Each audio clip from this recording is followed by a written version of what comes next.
Hello and welcome to this edition of Assembly Calendar. I'm Matt Vischer. Our guest today is New York State Assemblyman Mark Johns. Mark represents the 135th Assembly District, which includes Monroe County. Thank you very much for joining us today. We will be discussing with the Assemblyman over the next 15 minutes or so some of the legislative issues facing the state legislature, specifically the Assembly. Here in Albany, we are in the early parts of May as of this taping, and just a few more weeks left of the 2018 session. Of course, the Assemblyman has some priorities of his own they'd like to see happen here in Albany. Sir, nice to see you. Good morning. How are things going? I think they're going pretty well. But, we just completed a budget season, and I've been here in my 8th year. We've gotten 7 out of 8 on-time budgets. Well, that's the good news. But the fact is that the New York State debt limit is, we're getting very close to the New York State debt limit. And unfortunately, with a lot of our budgets, there's just too much borrowing. And that's going to be a real impediment to, future budgets, really. Now, you've been down here, like you just said, 8 years. Right. And those on-time budgets have been approved. What were your overall thoughts on this year's budget? Well, that there's a little bit too much borrowing.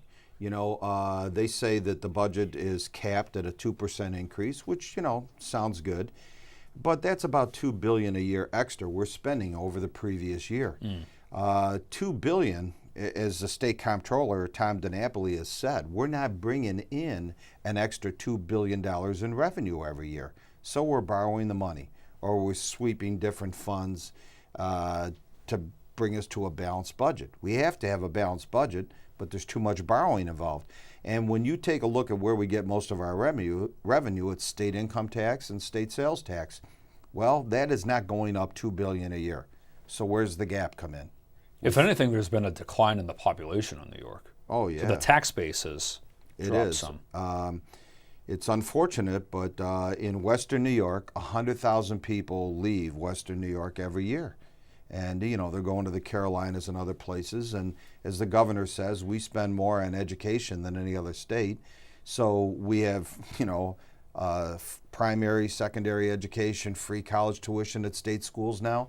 And some of our best and brightest are moving down to Raleigh, North Carolina for better paying jobs, 1/3 the property tax. So it's good to have a well-trained workforce. It's even better to keep them here in the state. You have been down here a long time, and one of the dubious titles that Albany has received over the past several years is a dysfunctional process, legislative process, and that is tied into corruption. Talk to us about your overall thoughts on that. Well, that's what, unfortunately, Albany is known for, dysfunction and corruption. And we just saw that with the Attorney General, having to resign. It's unfortunate in New York State, but the corruption, it's obvious. On its face, we know what it is. The dysfunction, one of the realities that I learned when I got down here, in the state assembly alone, we author more bills than the U.S. House of Representatives. We vote on less than 10% of those bills. Now, if somebody has a good bill, they ought to have an opportunity. My thought is, let's give everybody an opportunity once every 2 years, once every term, to bring up a bill. And then we'll bring it up to the floor, we'll have a debate, discussion, up or down vote. And when you look at some popular issues out there, term limits, campaign finance reform, get rid of gerrymandered districts, a unicameral legislature, which would get rid of a lot of dysfunction and save us $150 million a year. These are good ideas, but for some reason, they don't come up for a vote. So my thought is I composed a bill called the SOUL Act, that it would be, everybody would have a single opportunity to legislate equally. That's what the SOUL Act means.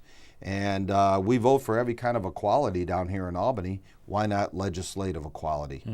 And, we stood up to try and have a rules change, and they wouldn't even allow a rules change in the state assembly. Yeah, and you brought that up earlier in the year, back in, I think in February. Right. You brought this up for a possible up or down vote, this resolution. I think you tend to bring this up every year. Yeah, we every new session we have an opportunity to talk about rules changes, and this would just be the rules changes in the Assembly. We could set an example for the rest of the state and really for the Senate as well, but for some reason, you know, we don't allow these rules changes to take place. Well, let's go ahead and take a look at that video, and we'll come back and discuss in further detail about the SOL Act with Assemblyman Mark Johns. Yes, Mr. Speaker, I offer the following resolution and request an opportunity to briefly explain it. Proceed, sir. Mr. Speaker, in the New York State Assembly here, we author almost twice as many bills as the U.S. House of Representatives. And yet, at least half of the bills that we pass in this chamber never come up for a vote over in the Senate. So I think this is a good opportunity. We vote on all kinds of equality bills in this chamber. They never come up in the Senate. This would be a perfect opportunity for all of us to unanimously get behind this resolution and allow every member to bring one bill to the floor every 2 years. You can't ask for less. And let's have a debate, a discussion, and an up or down vote. And we can set an example for the chamber down the hall by letting the Senate know we're going to bring up bills, and if we bring up a bill and pass it here, whether we voted for or against it, it ought to be able to be coming up over in the Senate. I think it's a good government bill, it's a great reform bill, and it's an opportunity for us to start to stifle some of the dysfunction that we have in New York State, and I encourage all my colleagues to vote yes for this particular resolution. 7 million. So Assemblyman, with the Assembly Republican Conference representing roughly 6-7 million New Yorkers, it would seem logical that those, you know, you and others, your colleagues, would have the opportunity to bring up legislation for a vote. It sounds very reasonable to me. I mean, we have red and green buttons there, and I know they both work because I push them both, but there's no reason why, if someone really feels they have a good idea, give them the opportunity. A unicameral legislature, which is a bill I have, would be 75 members total in the legislature instead of 213. You're cutting almost 2/3 of the legislators. You're getting rid of this dysfunctional two-house system, and you save $150 million a year. We'd save another $5 or $10 million if we had 2-year budget cycles. All the school districts and everybody would know what they're going to get 2 years in advance.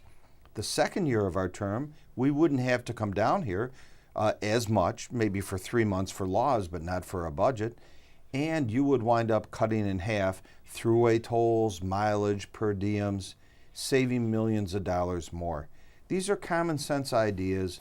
They're actually done in other states. So why don't we do it in New York State? It works. It's effective.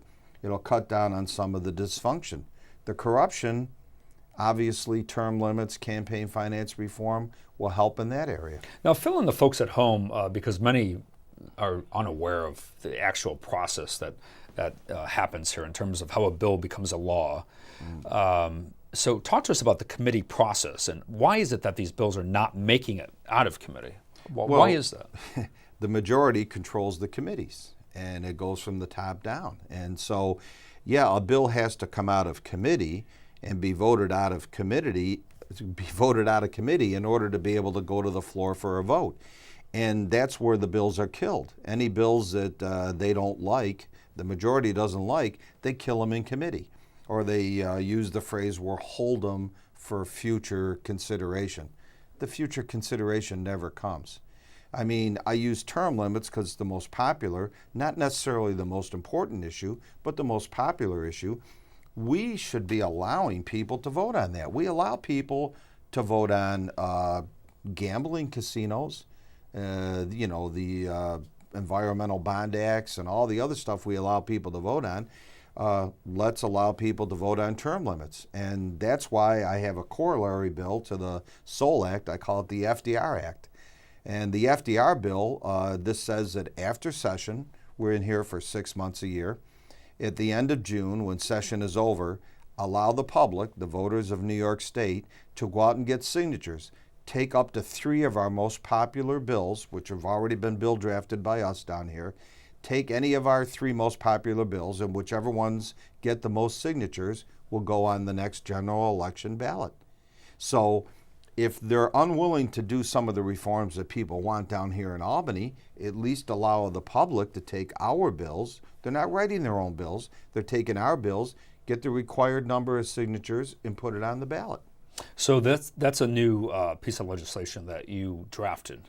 So Yeah. where is that right now? Well, That's sitting in committee? Well, The FDR bill? Yeah, the FDR bill, the SOL Act, the unicameral legislature, term limits. I mean, you name it. They all sit in committee. And as I said, 90% of the bills we author never come up for a vote, Right. even though we author more bills than the U.S. House of Representatives. And in addition, many of them have Senate co-sponsors. Some have Senate co-sponsors, but what's the difference if it passes one house? Like you said, a bill to become a law has to pass both houses, the exact same bill, and be signed by the governor. So just about, looks like 3.5, 4 minutes left of the show. We are nearing the end of session. There's about, 5 weeks, 6 weeks left? Yeah. Do you have, in addition to these bills, what would you like to see? Any priorities for the remainder of session like to see happen? Well, I think, if you take a look at New York State and what just happened, and people when they view this video are going to realize that the Attorney General just stepped down, we need to do something to make clear what the process is down here. We have Sunshine Week down here, and all the media and newspapers talk about, open government. And then you see things going on behind the scenes that are less than reputable. So I think we need to pass more bills to open up government. For instance, looking in the budget how we have all this economic development, and look at all the people that are going on trial because they've taken economic development money, handed it out to friends and campaign donors. You got this vicious cycle of money out, campaign donations in.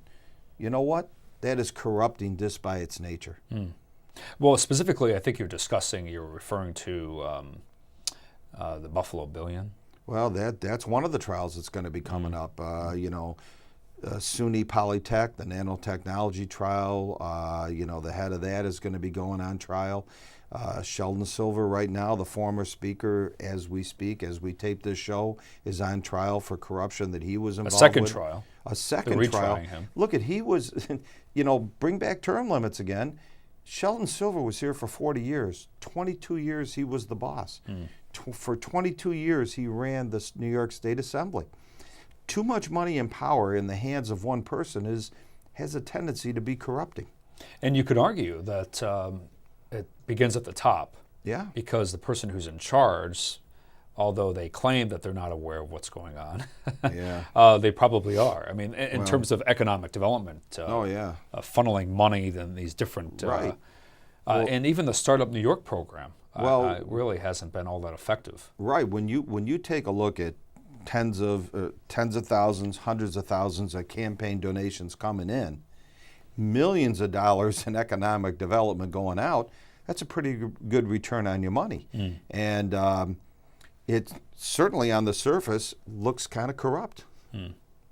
Well, we'll certainly have to stay tuned for that. Nice to see you, Assemblyman Mark Johns. Hopefully we will see you again. Hopefully we'll see everybody again. Sometime soon. If you'd like to reach out to Assemblyman Mark Johns, you can do so. His contact information is on the screen there. His district office, 268 Fairport Village Landing. That's in Fairport. Zip code is 11450. You can call the Assemblyman at area code 585-223-9130. You can also email him at johnsm@nyassembly.gov. The Assemblyman is also available on social media. Fill in the folks in at home in terms of how to reach you on social media. Facebook? It's Mark Johns at Facebook, and or markjohns.org at the website. Oh, excellent. Well, you can reach out to the Assemblyman at those two locations as well. Thank you very much for joining us today for this edition of Assembly Calendar. We will see you next time.